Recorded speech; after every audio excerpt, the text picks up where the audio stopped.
The Stollery Children's Hospital is one of Canada's leading pediatric care centres, specializing in many advanced procedures for children.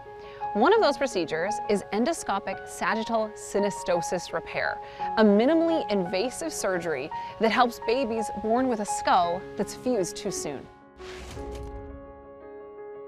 I'm here with Dr. Vivek Mehta, a neurosurgeon here at the Stollery. Dr. Mehta, let's just start with a really broad look at what it is that you do here at the Stollery.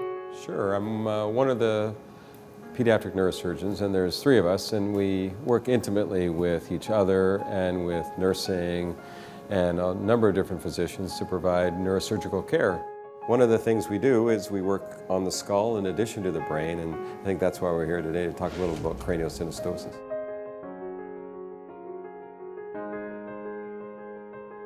We all know that a baby's head has got to grow, and the reason it grows is the brain's growing.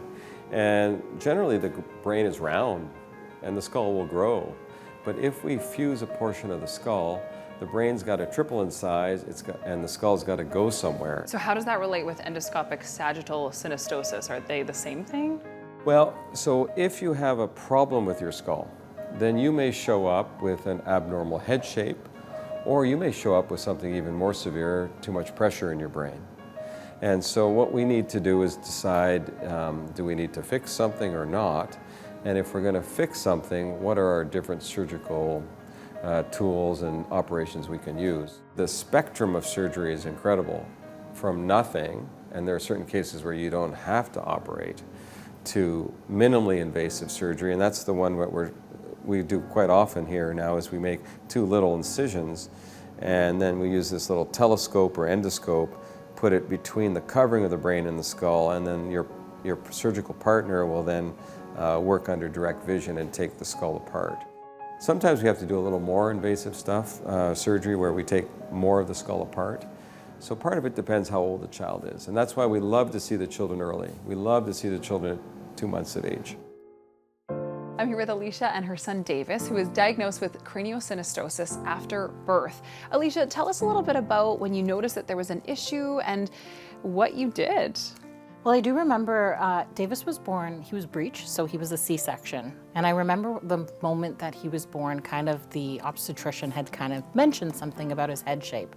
So they had said to just check in with a pediatrician, and they had kind of noticed, I guess because sometimes a baby's head can be different shapes when born, but it never resolved itself. So they had then referred us to the Stollery. There was a lot of uncertainties at the beginning because, you know, we weren't certain for sure if he had craniosynostosis or not. It was a little bit of a process, but as much of a process it all happened very, very quickly. So as a mom with a new baby, what's going through your head at this time? A lot of questions, but I was so grateful to be able to have the guidance of the Stollery and Dr. Mehta. But it was really scary just, you know, handing over your newborn baby who's only 11 weeks old. It was just a small incision that was made in his skull, and his stay was 24 hours. And because of that, the recovery time was so much quicker as well, too. It's easy to forget at 1 month old or 2 months old just how small they are. I'm imagining the tools that you're using, just the specialized equipment. Can you talk about what you have available here at the Stollery and how that helps you? The first thing is the babies are little, like you say, 4, 5, 6 kilos. And so that's our first challenge. And so that'll be for the anesthesia team, the nursing team, positioning, getting the endotracheal tube in, getting the lines in. And then we have all this fancy equipment we use to help us see, visualize, and do these things on little babies. And 4 or 5 kilos, it's not very big. And so we really need sort of everything to go right. And the Stollery has a number of different things. Not only is it people, and people is by far the most important thing in a hospital, but equipment is just as important. You can't do without both. So you need a team, and then you need the infrastructure. The foundation and the hospital are incredible. They work together well. They come to the surgical team or to nursing or to surgeons or to physicians saying, how can we help? So I think we're lucky, and we're lucky to have the Stollery in Edmonton.